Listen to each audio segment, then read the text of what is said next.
ದೇಶದ ಹೆಮ್ಮೆಯ ಪ್ರಧಾನಮಂತ್ರಿ ನರೇಂದ್ರ ಮೋದಿಜಿಯವರು 4078 ದಿನಗಳ ಅಂದರೆ ಜವಾಹರಲಾಲ್ ನೆಹರು ಅವರ ನಂತರದಲ್ಲಿ ಎರಡನೇ ಪ್ರಧಾನಮಂತ್ರಿಗಳು ಅತಿ ಹೆಚ್ಚು ದಿನಗಳ ಕಾಲ ದೇಶವನ್ನ ಮುನ್ನಡೆಸ್ತಾ ಇರತಕ್ಕಂಥವ್ರು. ಹೊಸ ಒಂದು ದಾಖಲೆಯನ್ನ ನಿರ್ಮಾಣ ಆಗಿದೆ. ಹಾಗಾಗಿ ಈ ಸಂದರ್ಭದಲ್ಲಿ ನಮ್ಮ ಹೆಮ್ಮೆಯ ಪ್ರಧಾನಮಂತ್ರಿ ನರೇಂದ್ರ ಮೋದಿಜಿಯವರಿಗೆ ಈ ನಾಡಿನ ಈ ದೇಶದ ಜನತೆಯ ಪರವಾಗಿ ನಾನು ಅಭಿನಂದನೆಯನ್ನ ಸಲ್ಲಿಸೋದಕ್ಕೆ ಇಚ್ಛೆ ಪಡ್ತೇನೆ. ಯಾಕೆ ಅಭಿನಂದನೆ ಅಂತ ಹೇಳಿದ್ರೆ, ನರೇಂದ್ರ ಮೋದಿಜಿಯವರು ಸತತವಾಗಿ 3ನೇ ಬಾರಿಗೆ ಈ ದೇಶದ ಪ್ರಧಾನಮಂತ್ರಿಯಾಗಿ ದೇಶವನ್ನ ಮುನ್ನಡೆಸ್ತಾ ಇದ್ದಾರೆ. ಈ ದೇಶದ ಪ್ರಧಾನಮಂತ್ರಿ ಅಲ್ಲ, ದೇಶ ಸೇವಕ ಅನ್ನುವ ಒಂದು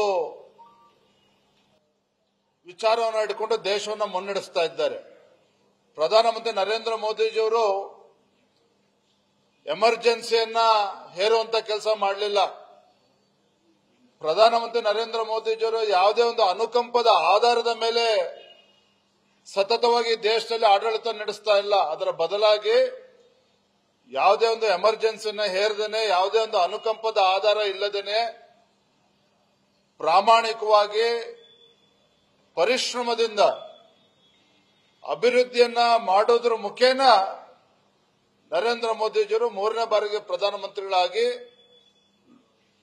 ಸುದೀರ್ಘವಾಗಿ ದೇಶವನ್ನ ಇಂದು ಮುನ್ನಡೆಸ್ತಾ ಇದ್ದಾರೆ. ಮುಂದೂ ಕೂಡ ಈ ದೇಶವನ್ನ ಸದೃಢವಾಗಿ ಮುನ್ನಡೆಸ್ತಾರೆ. ಹಾಗಾಗಿ ಮತ್ತೊಮ್ಮೆ ನಾನು ನರೇಂದ್ರ ಮೋದಿಜಿಯವರಿಗೆ ಅಭಿನಂದನೆಯನ್ನ ಸಲ್ಲಿಸ್ತೇನೆ. ರಾಹುಲ್ ಗಾಂಧಿ ಅವರು ಕೇಂದ್ರ ಸರ್ಕಾರ ಅಥವಾ ಭಾರತೀಯ ಜನತಾ ಪಾರ್ಟಿ ಕಳೆದ ಲೋಕಸಭಾ ಚುನಾವಣೆಯಲ್ಲಿ ಚುನಾವಣಾ ಆಯೋಗವನ್ನ ದುರ್ಬಳಕೆ ಮಾಡಿಕೊಂಡಿದೆ ಅಂತ ಹೇಳಿ ರಾಹುಲ್ ಗಾಂಧಿ ಅವರು ಆರೋಪವನ್ನ ಮಾಡಿದ್ದಾರೆ. ಚುನಾವಣಾ ಆಯೋಗದ ಮೇಲೆ ಆರೋಪವನ್ನ ಮಾಡಿದ್ದಾರೆ. ಇದಕ್ಕೆ ಈ ರಾಜ್ಯದ ಗೌರವಾನ್ವಿತ ಮುಖ್ಯಮಂತ್ರಿಗಳು ಸಿದ್ದರಾಮಯ್ಯನವರು, ಗೌರವಾನ್ವಿತ ಉಪಮುಖ್ಯಮಂತ್ರಿಗಳು ಡಿ ಕೆ ಶಿವಕುಮಾರ್ ಅವರು ಕೂಡ ಧ್ವನಿಗೂಡಿಸಿದ್ದಾರೆ. ಕನ್ನಡದಲ್ಲಿ ಒಂದು ಗಾದೆ ಇದೆ, ಎತ್ತಿಗೆ ಜ್ವರ ಬಂದ್ರೆ ಎಮ್ಮೆಗೆ ಬರೆ ಇಟ್ರು ಅಂತೇಳಿ. ಹಾಗಾಗಿದೆ ಇವತ್ತು ಕಾಂಗ್ರೆಸ್ನವ್ರದು. ಸೋಲಿನ ಹತಾಶೆಯಿಂದ ಇವತ್ತು ರಾಹುಲ್ ಗಾಂಧಿ ಅವರ ಆದಿಯಾಗಿ ಒಂದು ಚುನಾವಣಾ ಆಯೋಗ ಅಂತ ಹೇಳಿದ್ರೆ ಸಂವಿಧಾನಿಕ ಒಂದು ಸಂಸ್ಥೆ. ಇಂಥ ಒಂದು ಸಂವಿಧಾನಿಕ ಸಂಸ್ಥೆ ಬಗ್ಗೆ ಒಂದು ಅನುಮಾನವನ್ನು ವ್ಯಕ್ತಪಡಿಸ್ತಕ್ಕಂಥದ್ದು, ಇದು ಆ ಚುನಾವಣಾ ಆಯೋಗವನ್ನ ಅಪಮಾನ ಮಾಡತಕ್ಕಂಥದ್ದಷ್ಟೇ ಅಲ್ಲ, ಪ್ರಜಾಪ್ರಭುತ್ವ ವಿರೋಧಿ ನಡೆಯೂ ಕೂಡ ಹೌದು.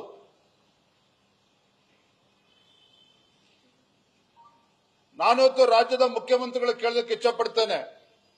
ರಾಹುಲ್ ಗಾಂಧಿ ಅವರು ಹೇಳಿರ್ತಕ್ಕಂಥದ್ದು ಸರಿ ಇದೆ ಅಂತೇಳಿ ಸಿದ್ದರಾಮಯ್ಯನವರು ಹೇಳಿದ್ದಾರೆ.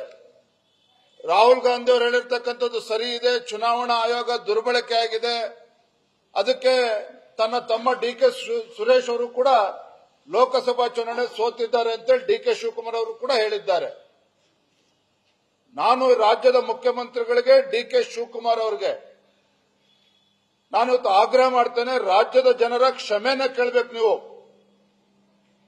ಯಾಕೆ ಚುನಾವಣಾ ಆಯೋಗದ ದುರ್ಬಳಕೆನ ಮಾಡಿಕೊಂಡಿದ್ದೇ ಆಗಿದ್ದಿದ್ರೆ ಕಾಂಗ್ರೆಸ್ ಪಕ್ಷ ಇವತ್ತು ರಾಜ್ಯದಲ್ಲಿ ಅಧಿಕಾರಕ್ಕೆ ಬರ್ತಾ ಇತ್ತು 136 ಶಾಸಕರೊಂದಿಗೆ. ಕೇಂದ್ರ ಸರ್ಕಾರ ನರೇಂದ್ರ ಮೋದಿಜಿ ಭಾರತೀಯ ಜನತಾ ಪಾರ್ಟಿ ಚುನಾವಣಾ ಆಯೋಗದ ದುರ್ಬಳಕೆ ಮಾಡಿಕೊಂಡಿದ್ರೆ ನೀವು ಮುಖ್ಯಮಂತ್ರಿ ಆಗ್ತಿದ್ರು ಸಿದ್ದರಾಮಯ್ಯ ಇವತ್ತು ರಾಜ್ಯದಲ್ಲಿ. ಡಿ ಕೆ ಶಿವಕುಮಾರ್ ಉಪಮುಖ್ಯಮಂತ್ರಿಯಾಗಿ ಇವತ್ತು ಅಲ್ದಾಡ್ತಾ ಇದ್ರು ಇವತ್ತು ಕರ್ನಾಟಕ ರಾಜ್ಯದಲ್ಲಿ. ಇತ್ತೀಚೆಗೆ 3 ವಿಧಾನಸಭಾ ಉಪಚುನಾವಣೆಯಲ್ಲೂ ಕೂಡ ಗೆದ್ರಲ್ಲ, ಅವಾಗ ದುರ್ಬಳಕೆ ಆಗ್ಲಿಲ್ವಾ ಹಾಗಾದ್ರೆ ಚುನಾವಣಾ ಆಯೋಗದಿಂದ? ಅಥವಾ ಭಾರತೀಯ ಜನತಾ ಪಾರ್ಟಿ ಚುನಾವಣಾ ಆಯೋಗವನ್ನ ದುರ್ಬಳಕೆ ಮಾಡಿಕೊಳ್ಳಿಲ್ವಾ ಹಾಗಾದ್ರೆ? ಹಾಗಾಗಿ ರಾಹುಲ್ ಗಾಂಧಿ ಅವರ ಹೇಳಿಕೆ ಇರಬಹುದು, ಸಿದ್ದರಾಮಯ್ಯನವರ ಹೇಳಿಕೆ ಇರಬಹುದು, ಅಥವಾ ಡಿ ಕೆ ಶಿವಕುಮಾರ್ ಅವರ ಹೇಳಿಕೆ ಇದು ಬಹಳ ಅಪಾಯಕಾರಿಯಾಗಿರ್ತಕ್ಕಂಥ ಬೆಳವಣಿಗೆ. ಕಾಂಗ್ರೆಸ್ ನಾಯಕರ ತುರ್ತು ಪರಿಸ್ಥಿತಿಯ ಏನು ಮೈಂಡ್ಸೆಟ್ ಇತ್ತು, ಮನಸ್ಥಿತಿ, ಅದು ಇವತ್ತಿಗೂ ಕೂಡ ಬದಲಾವಣೆ ಆಗಿಲ್ಲ ಅನ್ನೋದಕ್ಕೆ ಮತ್ತೊಂದು ನಿದರ್ಶನ ಇವತ್ತು ನೀಡಿರ್ತಕ್ಕಂಥದ್ದು. ಹಾಗಾಗಿ ಮಾನ್ಯ ಮುಖ್ಯಮಂತ್ರಿಗಳಿಗೆ ಡಿ ಕೆ ಶಿವಕುಮಾರ್ ಅವರನ್ನು ಆಗ್ರಹ ಮಾಡ್ತೇನೆ. ಡಿ ಕೆ ಶಿವಕುಮಾರ್ ಅವರು ಕೂಡ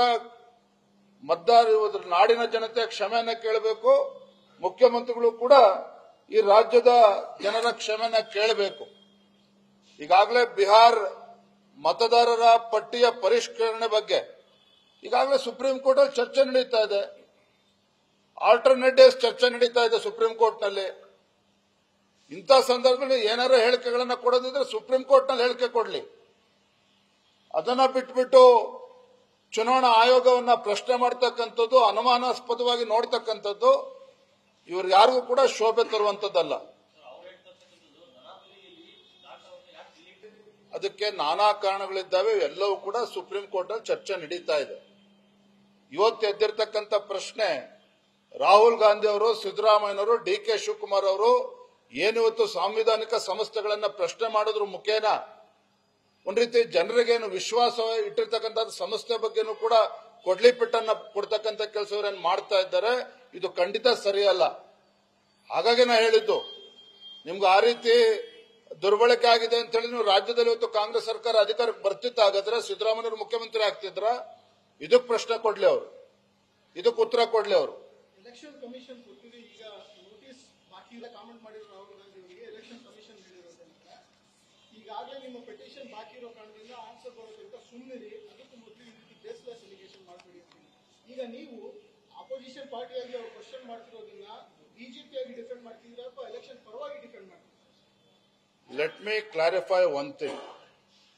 Today what Rahul Gandhi has stated about election commission, it's not only insult to the democracy, they are undermining the constitution authority. My direct question to Rahul Gandhi as well as Siddaramaiah, Chief Minister of the state, and D.K. Shivakumar, if election commission has been exploited by Bharatiya Janata Party and Narendra Modi ji, how did Congress come to power here in Karnataka?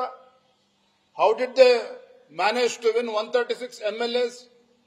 And how did Congress won 3 assembly by-elections in Karnataka? If at all, if the allegation is true, BJP should have been in power in Karnataka.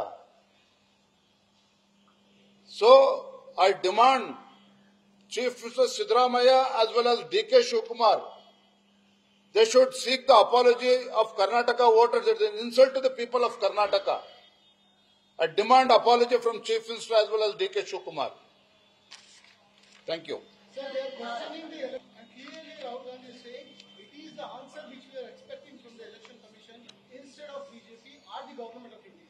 They are pressurizing it. That's what. Even before election commission answers Rahul Gandhi's queries, is it fair on the part of Rahul Gandhi, who is also son of former Prime Minister? Is it not undermining the constitutional authorities in this country? That is the relevant question which he needs to answer today.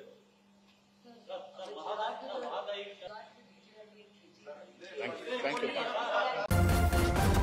News first ನಿರ್ಭೀತಿಯಿಂದ ನಿಮ್ಮ ಪರವಾಗಿ.